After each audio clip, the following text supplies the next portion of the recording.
Hello my dear students. देखिए आज मैं आप लोगों को चैप्टर 1 सॉल्यूशन क्लास 12 के दो सबसे इंपॉर्टेंट कंसंट्रेशन के पार्ट पढ़ाऊंगा। ठीक है, जो है आपके मोलालिटी एंड मोलारिटी, जो सबसे ज्यादा इंपॉर्टेंट आपके 11th में भी रिलेट करते हैं और ये आपके प्रैक्टिकल्स में भी काम आते हैं, जो आपके वॉल्यूमेट्रिक एनालिसिस हैं। क्लियर? तो चलिए स्टार्ट करते हैं मोलालिटी एंड मोलारिटी। सबसे पहले आपको मैं इसके बारे में, सॉल्यूशन चैप्टर के बारे में ब्रीफ डिस्क्रिप्शन भी दूंगा इसके अंदर, और सारा चैप्टर, ये लेक्चर 1 है, लेक्चर 1 के बाद लेक्चर 2 कॉन्टिन्यूसली आपको सारी चीजें मिलती रहेंगी पूरे साल। सारा का सारा सिलेबस हम क्लास 12 का कंप्लीट कर देंगे बेटा। क्लियर? साथ में सैंपल पेपर्स भी हम आपको रिवाइज कराते रहेंगे साइमल्टेनियसली, कि आप उसमें क्वेश्चंस में ज्यादा फोकस कर पाए। तो चलिए स्टार्ट करते हैं बेटा।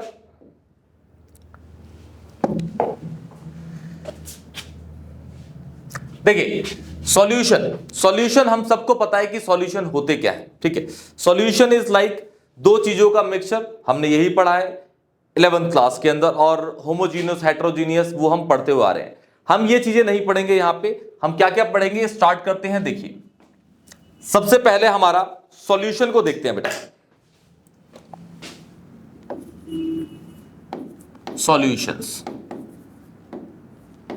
सॉल्यूशंस होते क्या है? मिक्सचर ऑफ टू और मोर देन टू सब्सटेंसेस। ठीक है, मिक्सचर ऑफ टू और मोर substances, mixture of two or more than two substances called solution। इसको क्या बोलते हैं बेटा जी? सॉल्यूशन। इसको हम टर्म दिया है हमने सॉल्यूशन के नाम से। ठीक है, दो या दो से ज्यादा चीजों का मिक्सचर इज सॉल्यूशन। यहां पे हमें सॉल्यूशन पढ़ने हैं दो तरीके के, एक पढ़ना है बाइनरी सॉल्यूशन, दूसरा पढ़ना है पॉलिनरी सॉल्यूशन। ठीक है, तो इसी के अंदर एक पहले पढ़ना है बाइनरी सॉल्यूशन। ध्यान से देखते रहिएगा बेटा, और कोई भी डाउट होगा तो प्लीज कमेंट सेक्शन में जरूर बताइएगा। इनिशियल पहला लेक्चर है, ध्यान से पूरा का पूरा चैप्टर आपका है, बहुत इजीली हम कन्वर्ट करा देंगे, बहुत इजी न्यूमेरिकल्स के साथ सब कुछ। बाइनरी सॉल्यूशन, जैसा कि आपको दिख रहा है कि binary word is for two. ठीक है, ऐसे सॉल्यूशन जो दो सब्सटेंस से मिलके बनते हैं उसे बोलते हैं बाइनरी सॉल्यूशन। तो दो solutions which are made up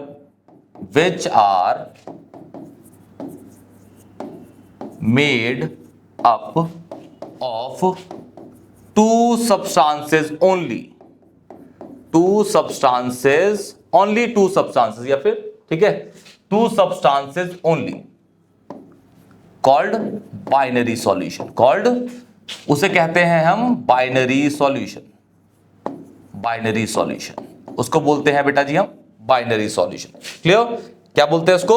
binary solution. ठीक है, जैसे सपोज हम कहते हैं कि भाई मेरे पास है एक बीकर है, बीकर में मेरे पास प्योर वाटर है, और प्योर वाटर के साथ मैंने शुगर को ऐड कर दिया, तो हमारा जो सॉल्यूशन बना वो शुगर प्लस प्योर। अब तो वाटर प्योर रहा नहीं, वाटर तो दो चीजों का है, एक ये और एक ये, तो इसे बोलेंगे हम बाइनरी सॉल्यूशन।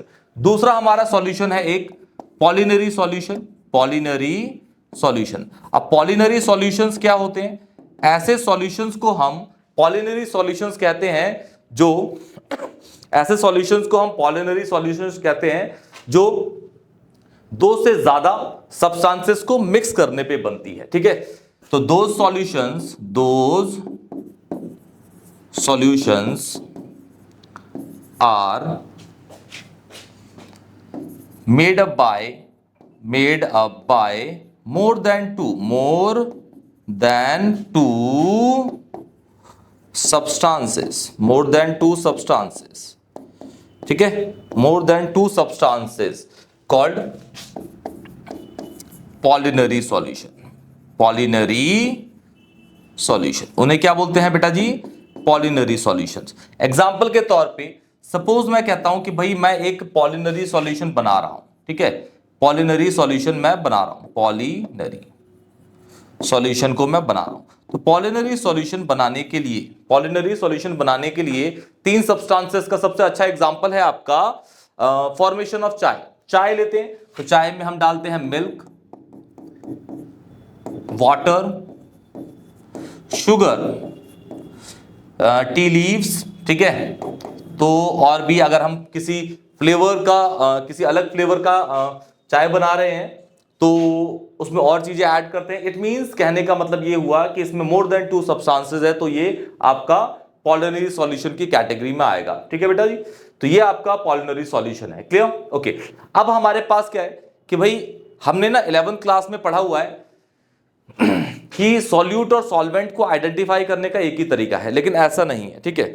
हमने क्या पढ़ा हुआ है 11th क्लास में कि सॉल्यूट सॉल्यूशन के अंदर वो होते हैं जो कम मात्रा में पाए जाते हैं, लेसर अमाउंट में होते हैं, और सॉल्वेंट हमेशा लार्जर अमाउंट या ग्रेटर क्वांटिटी में पाए जाते हैं सॉल्यूशन के अंदर, तो वही सॉल्वेंट या और सॉल्यूट होते हैं, क्लियर है। सॉल्यूट जो कम मात्रा में है, सॉल्वेंट जो ज्यादा मात्रा में, क्लियर। लेकिन वो जो हमने पढ़ा है वो बस एक पर्टिकुलर सॉल्यूशन के लिए बना है, जो कैसा सॉल्यूशन था आपका, सॉलिड और लिक्विड का। जब लिक्विड के अंदर सॉलिड मिलाते हैं तब ये वाली कंडीशंस को देखते हैं, लेकिन अब हम अलग अलग तरीके के सॉल्यूशंस पढ़ेंगे। मतलब सॉलिड लिक्विड का तो हमें पता है, वो भी पढ़ाया जाएगा। अब मैं बताऊंगा यहां पे आपको लिक्विड के सॉल्यूशन में सॉल्यूट सॉल्वेंट कैसे आइडेंटिफाई करेंगे, और गैस के सॉल्यूशन में हम किस तरीके से आइडेंटिफाई करेंगे कि कौन सा सॉल्यूट है और कौन सा सॉल्वेंट है, क्लियर। तो चलिए आगे देखते हैं।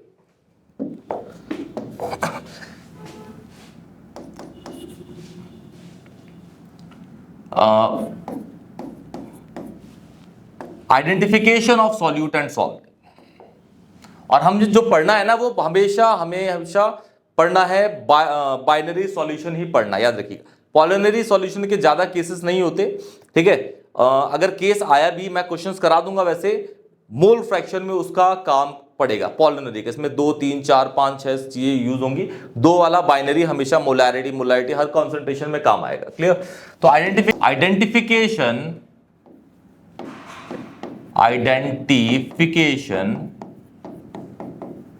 Of solute and solvent.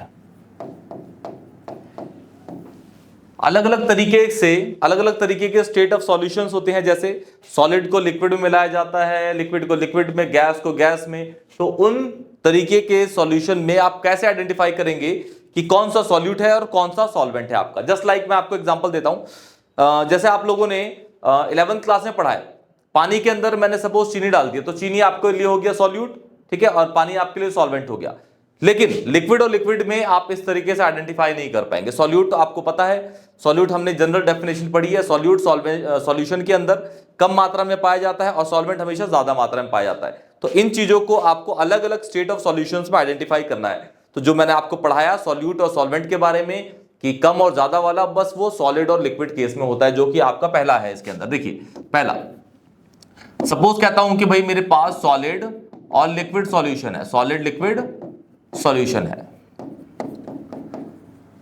Solid liquid solution है। सॉलिड लिक्विड सॉल्यूशन में हम कैसे आइडेंटिफाई करेंगे, तो सॉलिड लिक्विड सॉल्यूशन में जो सॉल्यूट होगा वो आपका कम मात्रा में पाया जाएगा, जो हमने 11th क्लास में पढ़ा हुआ है। इसमें तो ये बिल्कुल डिट्टो यही ऐसा ही है। और सॉल्वेंट जो होगा वो ज्यादा मात्रा में पाया जाएगा ना बेटा, ओके। तो ये present with larger amount in a solution और present with lesser amount in a solution,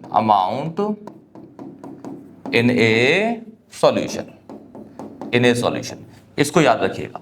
किस केस में? इस केस में। दूसरा केस है आपका, दूसरा लिक्विड और लिक्विड का, लिक्विड सॉल्यूशंस के लिए, लिक्विड सॉल्यूशंस के लिए आप कैसे आइडेंटिफाई करेंगे बेटा?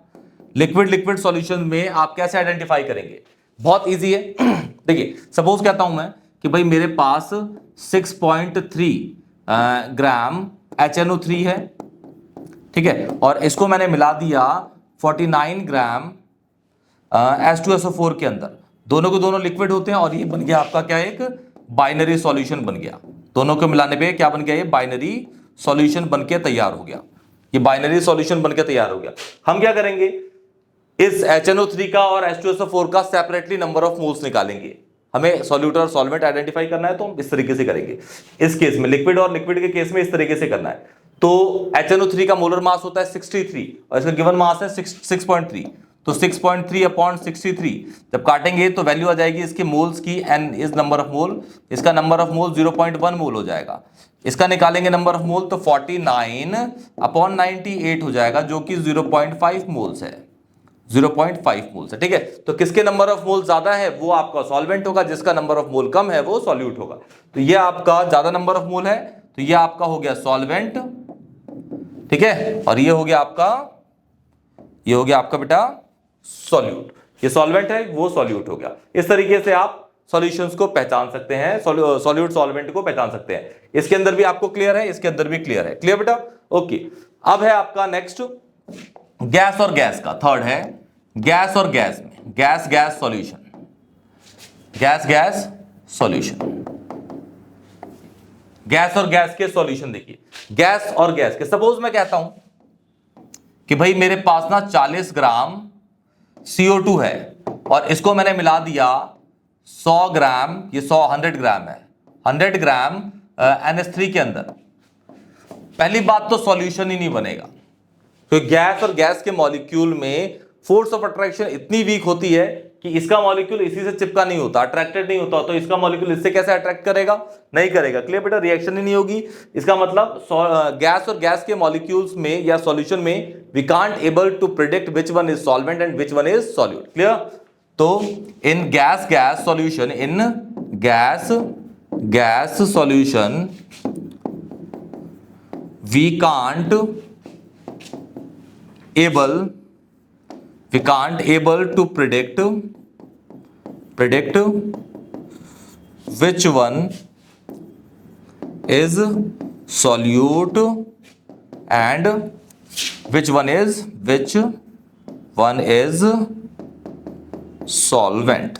is solvent, क्लियर बेटा? तो इस तरीके से आप आइडेंटिफाई कर सकते हैं। गैस के गैस और गैस में कभी आइडेंटिफाई नहीं करेंगे। अब देखते हैं इसके अंदर एक टर्म है, वो है कॉन्सेंट्रेशन की। तो दो टर्म एक साथ पढ़नी है हमें, कॉन्सेंट्रेशन एंड डाइल्यूशन। दो वर्ड याद रखिएगा, ठीक है, कॉन्सेंट्रेशन एंड डाइल्यूशन। सबसे पहला देखते हैं हम कॉन्सेंट्रेशन। ध्यान से बेटा, बहुत इजी है। कॉन्सेंट्रेशन कॉन्सेंट्रेशन क्या होता है? जैसे सपोज कहता हूं कि भाई ये मेरे पास ना एक बीकर है, बीकर के अंदर मैंने आधा लीटर 500 ml पानी डाला है, 500 ml पानी डाला और इसके अंदर मैंने 10 चम्मच चीनी डाल दी, शुगर डाल के डिसॉल्व कर दिया, एक सॉल्यूशन बना। ठीक है, अब ध्यान सुनिएगा, 10 चम्मच चीनी पहले से ही है 500 लीटर पानी के अंदर, 500 ml पानी के अंदर। अब मैंने 10 चम्मच चीनी और डाल दी इसके अंदर। इसका मतलब इसमें 10 चम्मच पहले चीनी थी और 10 चम्मच और डाल दिया, मतलब इस सॉल्यूशन के अंदर अमाउंट ऑफ सॉल्यूट को बढ़ा दिया गया, तो सॉल्यूशन का कॉन्सेंट्रेशन बढ़ गया। किसी भी सॉल्यूशन की कॉन्सेंट्रेशन इंक्रीज करना है तो उसमें अमाउंट ऑफ सॉल्यूट आप बढ़ा दीजिए। तो पहली कंडीशन क्या रही कि इसमें आधा लीटर पानी था, इसमें 10 चम्मच चीनी डाली थी मैंने, उसके बाद 10 चम्मच और डाली तो कॉन्सेंट्रेशन और बढ़ गई। ठीक है, दूसरी कंडीशन क्या हो सकती है, इसमें मैं इसके पानी के मॉलिक्यूल, इसको हीट करके इसके पानी के मॉलिक्यूल्स उड़ा दूं, पानी के मॉलिक्यूल्स उड़ा दूंगा तो इसमें सॉल्यूट अपने आप बढ़ जाएगा, सॉल्वेंट घट जाएगा, तो कॉन्सेंट्रेशन इसमें भी बढ़ जाएगी। क्लियर है? तो कॉन्सेंट्रेशन ऑफ सॉल्यूशन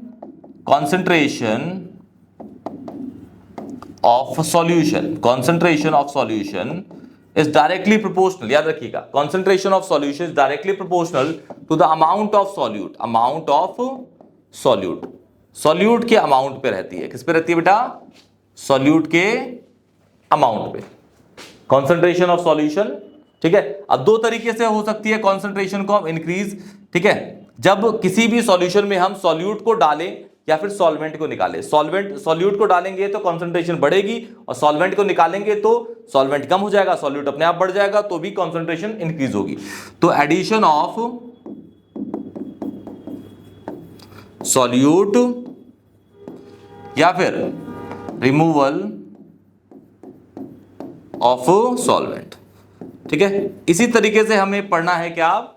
दूसरा वाला dilution. Concentration is addition of solute, dilution is addition of solvent, addition of solvent. Clear? तो दूसरा है आपका डाइल्यूशन।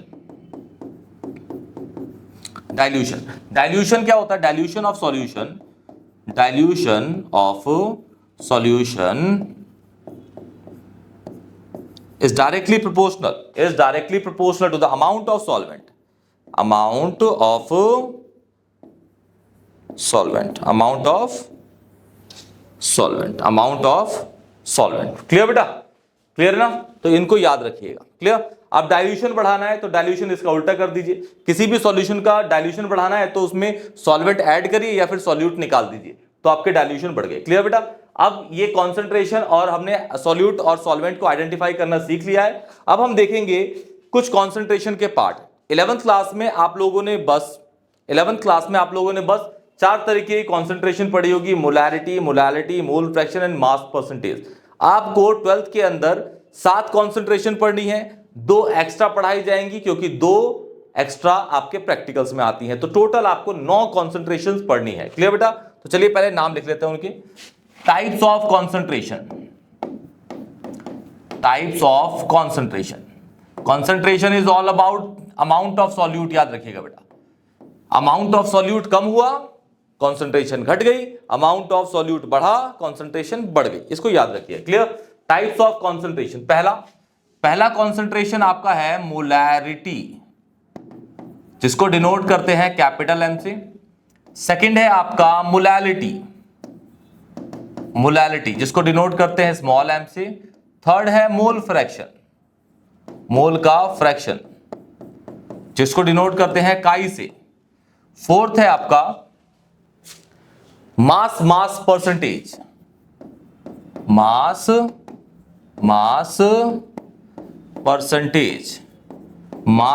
परसेंटेज जो दिखेगा आपको m/m परसेंटेज के रूप में। ठीक है? फिफ्थ है आपका मास वॉल्यूम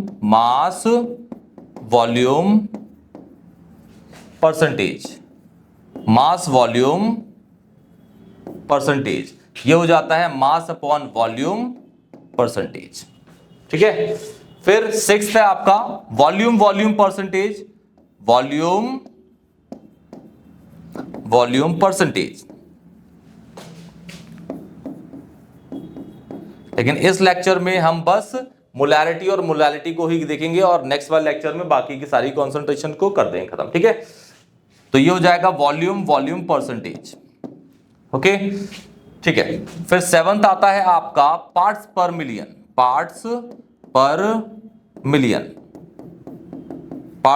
ये होता है ppm, पार्ट्स पर मिलियन। ठीक है? 8th है आपका strength, 8th is strength, S से डिनोट होता है, जो कि आपके प्रैक्टिकल में ये वाले जो 7 हैं ये आपके एनसीईआरटी में है। स्ट्रेंथ जो है वो आपके प्रैक्टिकल में काम आता है। और 9th है आपका normality,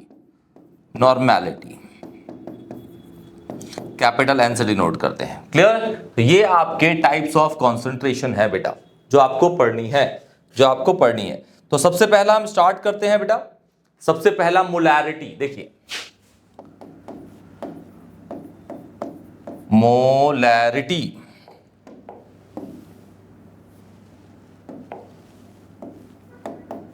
molarity denoted by capital M. Molarity क्या है बेटा? मोलैरिटी। ठीक है? ओके। मोलैरिटी होती क्या है? ध्यान से सुनिएगा, बहुत इजी है, कुछ भी नहीं है।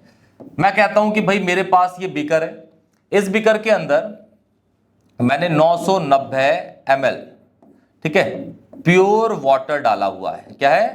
प्योर वाटर डाला हुआ है। और इसके अंदर मैं 10 ग्राम ऊपर से, ठीक है, CaCO3 डालता हूं। तो ये प्योर वाटर किसके, कौन सा वाला केस हो गया? जो अभी मैंने आपको सॉल्यूट और सॉल्वेंट का आइडेंटिफिकेशन कराया था, उसमें आप पहचान गए कि भाई ये CaCO3 इज मार्बल, लाइमस्टोन, ठीक है, चूना पत्थर कहते हैं इसको। और पानी प्योर वाटर तो आपको पता ही है, वाटर तो यूनिवर्सल सॉल्वेंट है, किसी भी सॉल्यूशन में आ जाए उसको आंख बंद करके आपको क्या लेके चलना है कि भाई वो सॉल्वेंट ही है। कौन? वाटर। क्लियर? ओके। ठीक है।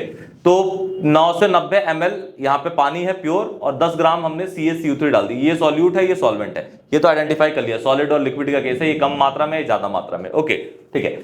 लेकिन इसको जब इसमें डालेंगे तो आप ये समझिए कि जो पूरा सॉल्यूशन ये और ये मिलाकर सॉल्यूशन बनेगा, उसका जो वॉल्यूम है वो लगभग लगभग 1 लीटर बनेगा। मैं ये नहीं कह रहा कि 1 लीटर बनेगा क्योंकि इसकी डेंसिटी ऑब्वियसली अलग होगी, लेकिन लगभग लगभग होगा। हमें बस सीखना है अगर मोलैरिटी को, तो इसी पर्पस सीखिए कि लगभग लगभग सॉल्यूशन 1 लीटर है। ठीक है।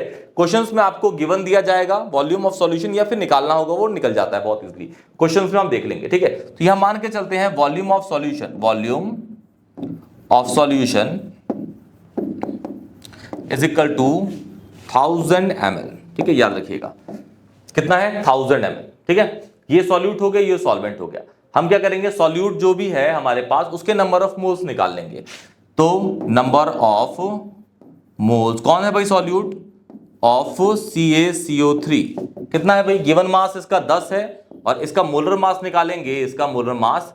तो कैल्शियम का होता है 40, कार्बन का होता है 12 और 3 ऑक्सीजन है तो थ्राइस ऑफ 16 ऐड कर दीजिए, आ जाएगा कितना 100। कितना आ जाएगा 100। तो काट के 0.1 मोल आ गया आपका number of moles of CaCO3। Molarity निकालना है तो क्या करना पड़ेगा, सॉल्यूट के जो भी नंबर ऑफ मोल निकलेंगे, सॉल्यूट के नंबर ऑफ मोल्स को आपको सॉल्यूशन के वॉल्यूम से डिवाइड कर देना है।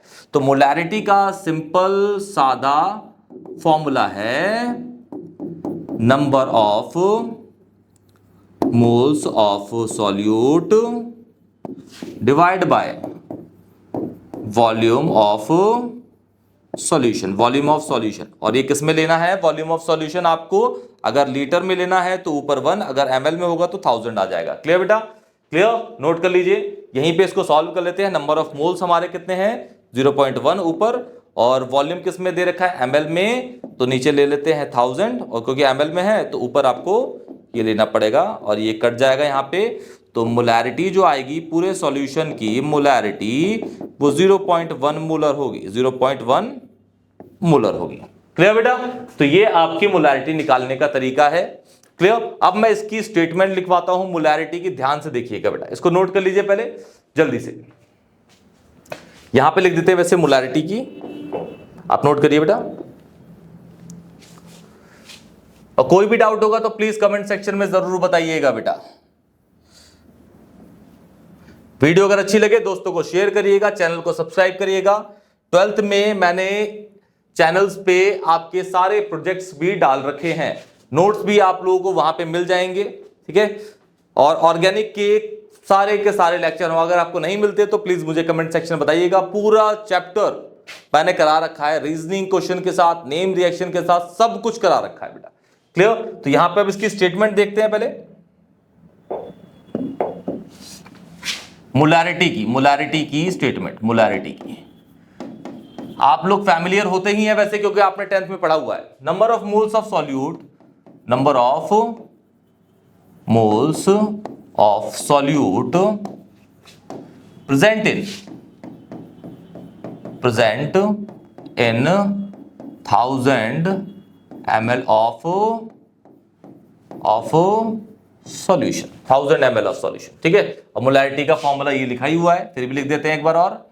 Molarity of solution is equal to number of moles of solute. ठीक है, और वॉल्यूम सॉल्यूशन का अगर ml में है तो ऊपर 1000 लग जाता है। ठीक है, ये तो कंडीशन हो गई। अब इसके यूनिट्स के बारे में देखते हैं।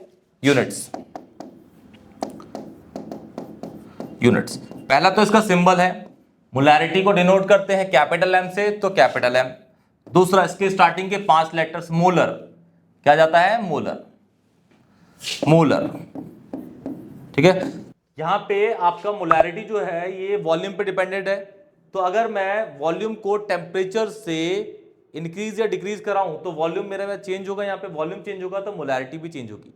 याद रखिएगा कि मोलैरिटी जो होती है वो टेम्परेचर डिपेंडेंट होती है, याद रखिएगा इसको। ठीक है, तो टेम्परेचर डिपेंडेंट है, ये क्या है, टेम्परेचर डिपेंडेंट। क्लियर बेटा। तो मोलैरिटी ये है, ठीक है। एक दो न्यूमेरिकल स्टार्ट करते हैं इसके प्यारे प्यारे से, देखिए ध्यान से बेटा। चलिए, सपोज एक क्वेश्चन है, calculate the molarity of A solution in which 30 gram of urea present in 750 ml of solution, ठीक है। ये है एक क्वेश्चन आपके पास। तो इस क्वेश्चन को अगर आप ध्यान से देखिए बेटा, इस क्वेश्चन को अगर आप ध्यान से देखेंगे तो आपको दिखेगा कि सॉल्यूशन वर्ड है और यूरिया है। यूरिया ऐसा होता है, यूरिया NH2CO NH2 होता है, ठीक है। तो मोलर मास फॉर्मूला दे रखा है, आप निकाल लेंगे, 60 ग्राम पर मोल इसका मोलर मास होता है। Clear, okay. सॉल्यूशन दे रखा है और यूरिया इज सॉल्यूट, तो सॉल्वेंट नहीं दे रखा, तो सॉल्वेंट नहीं दे रखा तो आप मान लेना कि भाई इसके अंदर जो सॉल्वेंट है वो आपका वाटर है, प्योर वाटर, ठीक है। तो यहां पे जो सॉल्यूशन है बेटा, सॉल्यूशन आपका यूरिया प्लस वाटर से मिलके बना है, यूरिया प्लस वाटर से, ठीक है। यूरिया का फॉर्मूला ये है, इसका गिवन मास W होता है और गिवन मास दे रखा है इसका कितना बेटा, 30 ग्राम्स। इसका मोलर मास 60 ग्राम होता है, मोलर मास, ठीक है। और सॉल्वेंट हमारे पास वाटर है तो उसका कोई यूज करना नहीं है क्योंकि मोलैरिटी में कोई यूज होता नहीं है। अच्छा, वॉल्यूम सॉल्यूशन का कितना दे रखा है, 750 ml, है ना। तो मैंने बताया था कि मोलैरिटी निकालने का सबसे आसान तरीका number of moles of solute, ठीक है, डिवाइड बाय वॉल्यूम। किसमें, सॉल्यूशन का अगर वो ml में है तो ऊपर 1000 लग जाता है, ऊपर 1000 लग जाएगा, ठीक है। और यूरिया का नंबर ऑफ मोल्स कैसे निकलेगा, given mass upon molar mass 1000, क्योंकि ml किस में दे रखा, वॉल्यूम आपका ml में दे रखा है 750 ml, ठीक है। कैलकुलेट करेंगे तो ये 1/2 हो जाएगा, ये आपका हो जाएगा 4 3, ठीक है, ये हो जाएगा 2, तो आंसर इसका हो जाएगा बेटा 0.66 मोलर। इसकी मोलैरिटी हो जाएगी 0.66 मोलर, मोलर लिखा है, मोलर MOLAR, ठीक है। एक क्वेश्चन और है, सपोज देखते हैं इसको, calculate the molarity of A solution, calculate the molarity of a solution in which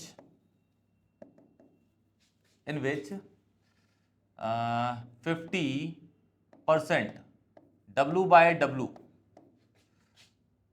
weight, W/W CaCO3 present in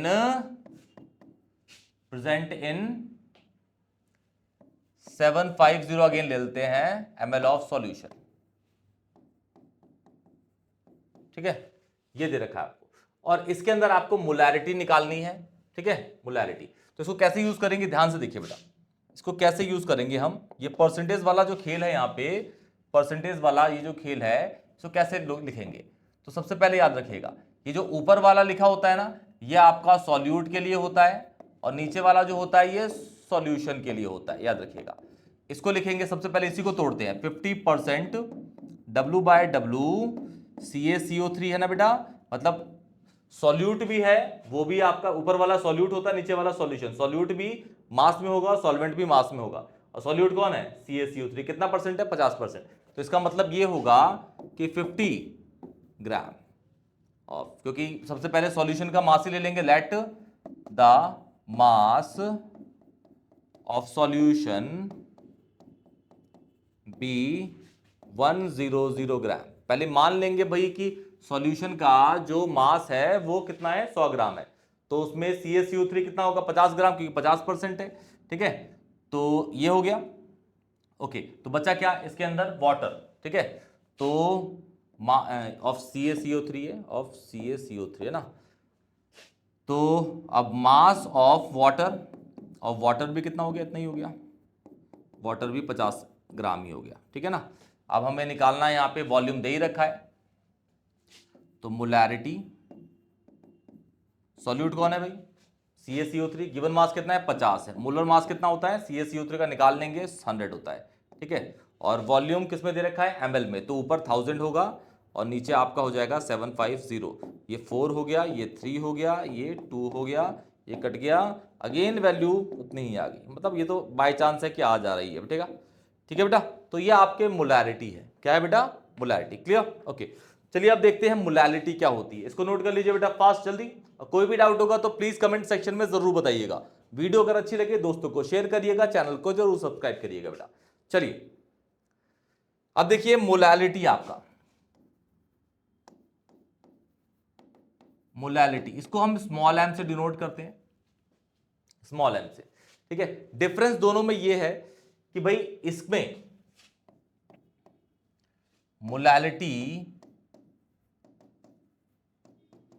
और मोलैरिटी में, मोलैरिटी निकालने में भी number of moles of solute ऊपर रखते हैं, number of moles of solute numerator में रखते हैं, और डिनोमिनेटर में रखते हैं हम क्या, पूरे सॉल्यूशन, मोलैरिटी निकालते टाइम सॉल्यूशन का वॉल्यूम, लेकिन इसके अंदर मोलैरिटी निकालेंगे ना तो डिनोमिनेटर में रखते हैं सॉल्वेंट का गिवन मास, तो मास of solvent, mass of solvent, और मास ऑफ सॉल्वेंट अगर ग्राम में है तो ऊपर आपको क्या लग जाएगा 1000, अगर केजी में है तो ऊपर 1 रहता है, क्लियर है।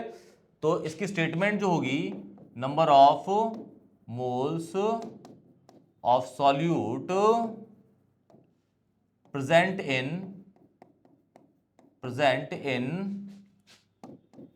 1000 gram of solvent, 1000 gram of solvent, clear बेटा, ठीक है। इसकी यूनिट्स देखते हैं बेटा, यूनिट्स, पहले तो सिंबल इसका स्मॉल एम, दूसरा इसके स्टार्टिंग के 5 लेटर्स मोलल, तीसरा मोल पर केजी, मोल पर केजी, इसकी ये 3 यूनिट्स हो गई, ठीक है। अच्छा इसकी टेम्परेचर डिपेंडेंसी चेक करते हैं, मोलैलिटी में number of moles of solute कैसे निकलेगा, गिवन मास अपन मोलर मास, और नीचे भी क्या है मास है, मतलब इस मोलैलिटी को निकालने के लिए वॉल्यूम का चीज ही यूज नहीं होता, तो ऊपर भी नंबर ऑफ सॉरी मास, नीचे भी मास, टेम्परेचर बढ़ाओ या घटाओ मास पे कोई चेंज नहीं आता, क्लियर। तो ये क्या है आपका टेम्परेचर इंडिपेंडेंट है, टेम्परेचर इंडिपेंडेंट होता है, टेम्परेचर इंडिपेंडेंट, टेम्परेचर इंडिपेंडेंट क्या है बेटा, टेम्परेचर इंडिपेंडेंट, परफेक्ट है, ओके क्लियर। अब देखिए टेम्परेचर इंडिपेंडेंट, परफेक्ट है ना, ठीक है। अब यहां पे ना एक क्वेश्चन ऐसे ही उठता है कि वाई, क्वेश्चन लेके चलते हैं, चलिए क्वेश्चन है why we preferred molality over molarity, molarity से ज्यादा हम मोलैलिटी को ज्यादा प्रेफर करते हैं एज ए कॉन्सेंट्रेशन की टर्म पे, क्लियर है। तो इसका आंसर यहां पे है, दोनों को देख लेते हैं, कैपिटल एम इज मोलैरिटी, तो number of moles of solute upon volume of solution, ठीक है। तो ये टेम्परेचर डिपेंडेंट होता है, ठीक है। और दूसरा small M molality, number of moles of solute given mass of solvent, ठीक है। और ये टेम्परेचर, ये जो है आपका, ये टेम्परेचर इंडिपेंडेंट है, मतलब टेम्परेचर घटे या बढ़े कोई फर्क नहीं पड़ेगा, इसलिए हम इसको ज्यादा प्रेफर करते हैं, क्लियर बेटा। अब देखिए इसका एक न्यूमेरिकल देखते हैं प्यारा सा, ठीक है।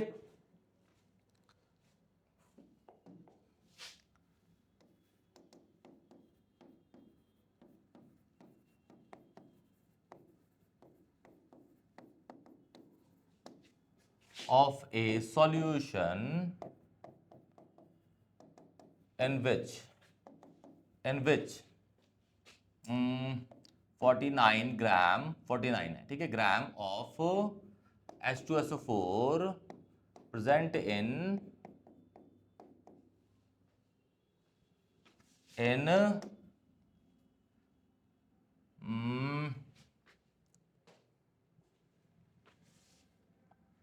750 ग्राम ऑफ बेंजीन। बेंजीन यहां पे सॉल्वेंट हो गया, ठीक है, बेंजीन। तो सॉल्यूट कौन है भाई? सॉल्वेंट ये रहा, ठीक है। तो मोलालिटी का पहले फॉर्मूला लिखेंगे, number of moles of solute divide by given mass of solvent, given या फिर मास of solvent, mass of solvent, given mass, number of मोल कैसे निकालेंगे? इसका गिवन मास है सॉल्यूट का 49, इसका मोलर मास होता है 98 और ये ग्राम में दे रखा है आपको, देखिए।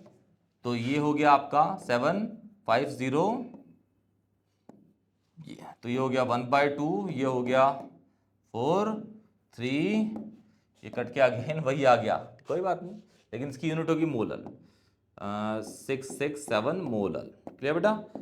क्लियर है?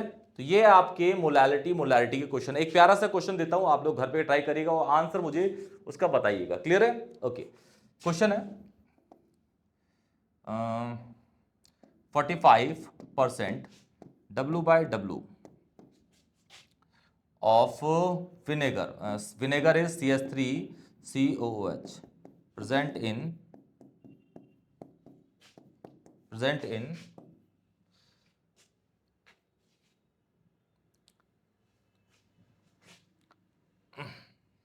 इन 750 ले लेते हैं, चलिए 750 ml of solution, ml of solution, ठीक है, ml of solution.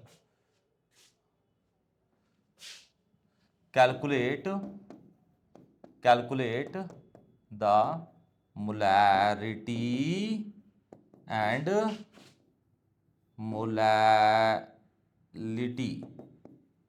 Of solution. Molarity और मोलैलिटी सॉल्यूशन के निकालने हैं, ठीक है बेटा। ये आपको दे रखा है। इसका अगर आप मोलर मास निकालना चाहें तो मैं बता देता हूं, इसका भी 60 होता है, यूरिया का और इसका सेम रहता है, 60 ग्राम पर मोल रहता है। क्लियर बेटा? तो इसका सॉल्यूशन आप लोग मुझे कमेंट सेक्शन में बताएंगे। क्लियर बेटा?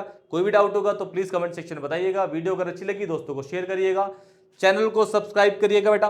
पूरा सिलेबस मैं 11th और 12th का कंप्लीट करा दूंगा और 11th का भी कंप्लीट करा दूंगा। अगर आपको नोट्स चाहिए, प्रोजेक्ट से रिलेटेड कोई बातें हैं, मैंने सारे के सारे प्रोजेक्ट जितने भी सीबीएसई के हैं, फिजिक्स केमिस्ट्री बायो के सारे अपलोड कर रखे हैं। कोई भी डाउट होगा तो प्लीज कमेंट सेक्शन में बताइएगा। क्लियर बेटा? तब तक के लिए टेक केयर, गुड नाइट बेटा।